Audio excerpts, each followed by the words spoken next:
Diamond city Surat હીરા ઉદ્યોગના બજારો આજથી ધમધમી થઈ છે। દિવાળી વેકેશન બાદ નવા વર્ષથી નવી આશાઓ સાથે આજથી હીરા બજારની શરૂઆત કરવામાં આવી છે। હીરાના વેપારીઓએ લેબગ્રોન ડાયમંડમાં તેજી આવતા હીરા ઉદ્યોગની સ્થિતિ સુધારા પર હોવાનું જણાવ્યું હતું। સુરતના હીરા ઉદ્યોગમાં દિવાળી બાદ પણ હજુ વેકેશન જેવો માહોલ હોય તેવું લાગી રહ્યું છે। વેકેશન પૂર્ણ થઈ ગયું હોવા છતાં પણ હજુ 70% જ યુનિટ શરૂ થયા છે અને તેમાં પણ 20%માં બપોર બાદ રજા રહે છે। આજથી હીરા બજારો પણ શરૂ થઈ છે। રિયલ ડાયમંડમાં હાલ પણ મંદી જેવો માહોલ છે, જ્યારે લેબગ્રોનમાં તેજીનો માહોલ જોવા મળી રહ્યો છે।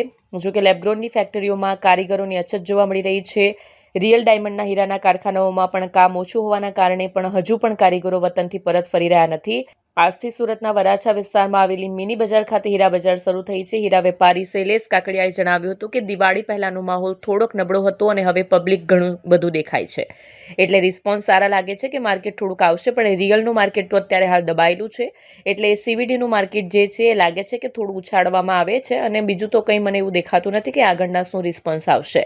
મારું નામ શૈલેષ કાકડિયા છે અને દિવાળી પહેલાનો માહોલ ખૂબ જ થોડોક નબળો હતો અને હવે એવું લાગે છે જોતા કે પબ્લિક ઘણું બધું દેખાય છે, એટલે રિસ્પોન્સ સારા લાગે છે કે માર્કેટ થોડુંક આવશે, પણ રિયલનું માર્કેટ તો અત્યારે હાલ દબાયેલું છે, એટલે CVDનું માર્કેટ જે છે એ લાગે છે કે થોડું ઉછાળામાં આવે છે અને બીજું તો કંઈ મને એવું દેખાતું નથી કે આગળના શું રિસ્પોન્સ આવશે।